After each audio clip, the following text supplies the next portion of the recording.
Welcome to our channel. இன்றைக்கி நம்ம வீடியோவில் நம்ம பூண்டு கார சட்னி எப்படி பண்ணுறதுன்னு தான் பார்க்க போகிறோம். நார்மலாகவே இந்த சட்னியை பொறுத்த வரைக்கும் பார்த்திங்கன்னா நம்ம வந்து அன்னைக்கு பண்ணி அன்றைக்கே சாப்பிட்டு முடிச்சிடும். ஆனால் இந்த சட்னியை பொறுத்த வரைக்கும் பார்த்திங்கன்னா நீங்கள் ஒரு நாள் பண்ணிட்டீங்கன்னா ஒரு வாரம் வச்சு சாப்பிட்டுக்கலாம். நீங்கள் இதை எப்படி பண்ணலான்றது நம்ம ஃபுல் வீடியோவில் பார்த்து தெரிஞ்சுக்கலாம் வாங்க.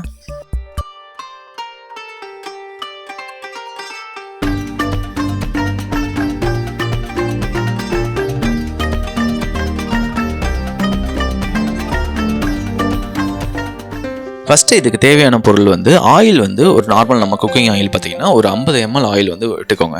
அதுக்கப்புறம் பூண்டு வந்து ஒரு 400 கிராம் அளவு பூண்டு வந்து எடுத்துக்கோங்க. தோல்லாம் ரிமூவ் பண்ணிக்கோங்க. பூண்டு நீங்கள் நிறைய நாள் நீங்கள் வச்சு சாப்பிட்ணுன்னு நினச்சிங்கன்னா பூண்டு வந்து கொஞ்சம் அதிகமாகவே எடுத்துக்கோங்க.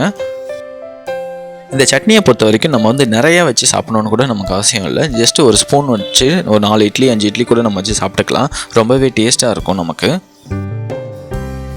இந்த பூண்டு வதக்கிற பக்கம் பார்த்திங்கன்னா நல்லா ஃபுல்லாக கலர் மாறுற அளவுக்கு நல்லா வந்து வறுத்துக்கோங்க. அப்போ தான் வந்து உங்களுக்கு நல்லாயிருக்கும், டேஸ்ட்டாக இருக்கும். நல்லா இந்த மாதிரி ஒரு பக்குவத்துக்கு நீங்கள் வறுத்துக்கிட்டிங்கன்னா நல்லாயிருக்கும். இதை வந்து அப்படியே நீங்கள் ஒரு பாத்திரத்தில் எடுத்து வச்சுக்கோங்க. பூண்டை பொறுத்த வரைக்கும் நீங்கள் எந்த பூண்டு வேணால் யூஸ் பண்ணிக்கலாம். இந்த பூண்டு தான் யூஸ் பண்ணணும்னு அவசியம் இல்லை. நெக்ஸ்ட்டு வந்து நம்ம ஆயில் வந்து எக்ஸ்ட்ராலாம் எதுவும் சேர்க்க வேணாம். அதே ஆயிலில் வந்து நீங்கள் வந்து காஞ்ச மிளகா காரத்துக்கு ஏற்ற மாதிரி ஒரு 5 காஞ்ச மிளகா வந்து சேர்த்துக்கோங்க. நீங்கள் காரம் அதிகமாக சாப்பிட்ற மாதிரி இருந்தீங்கன்னா நீங்கள் வந்து காரம் கொஞ்சம் எக்ஸ்ட்ராவே சேர்த்துக்கோங்க. கொஞ்சம் லைட்டாக வதங்கினதுக்கப்புறமேலு இதை வந்து அப்படியே எடுத்து வச்சுக்கோங்க.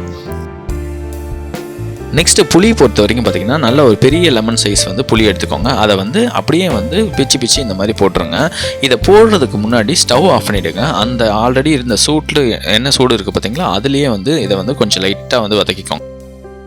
அந்த சூட்டில் லைட்டாக வந்து பெரட்டி விட்டாலே நமக்கு போதும். இப்போ வந்து ஃபுல்லாக வந்து இதை எடுத்து அதே நம்ம பூண்டெல்லாம் எடுத்து வச்சுருந்தோம் பார்த்திங்களா, அதுலேயே வந்து சேர்த்து வச்சுக்கோங்க. நீங்கள்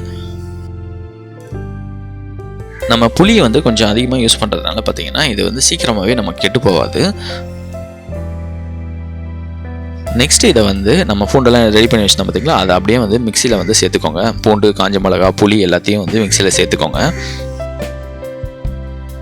அதுக்கப்புறமேலு உப்பு வந்து தேவையான அளவு வந்து உப்பு சேர்த்துக்கோங்க. உப்பு சேர்த்துட்டு லைட்டாக வந்து ஒரு சுற்றிக்கோங்க. அதுக்கப்புறமேலு தண்ணி வந்து லைட்டாக ஒரு கைப்பிடி அளவு தண்ணி, அதாவது 1/4 கப் அளவு தண்ணி வந்து சேர்த்துக்கோங்க. இது அரைக்கிற பக்கம் பார்த்திங்கன்னா நீங்கள் வந்து நல்லா வந்து ஒரு பேஸ்ட் மாதிரி பக்குவத்துக்கு நல்லா வந்து அரைச்சிக்கோங்க.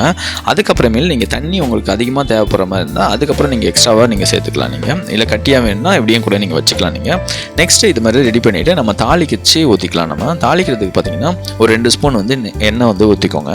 அதுக்கப்புறமேல ஒரு 1/2 ஸ்பூன் கடுகும் 1/2 ஸ்பூன் வந்து உளுந்தும் வந்து சேர்த்துக்கோங்க. கடுகும் உளுந்தும் நல்லா வந்து வெடிப்பு வந்ததுக்கப்புறமேலு கருவேப்பிலை கொஞ்சமாக ஆட் பண்ணிக்கோங்க. ஆட் பண்ணிட்டு அப்படியே அந்த தாளிச்சிருக்கிறது பார்த்திங்களா, அதை எடுத்துகிட்டு வந்து நம்ம சட்னி ரெடி பண்ணியிருந்தாலும் அதில் வந்து அப்படியே சேர்த்துக்கோங்க. இப்போ சூப்பரான நமக்கு ஒரு பூண்டு கார சட்னி வந்து ரெடி ஆகிடுச்சு. இந்த பூண்டு சட்னியோட அளவு பார்த்திங்கன்னா ஒரு ஸ்பூன் வச்சிட்டோம்னா நம்ம வந்து ஒரு 5 இட்லி கூட நம்ம வச்சு சாப்பிட்டுக்கலாம். ரொம்பவே கரெக்டாக இருக்கும் நமக்கு.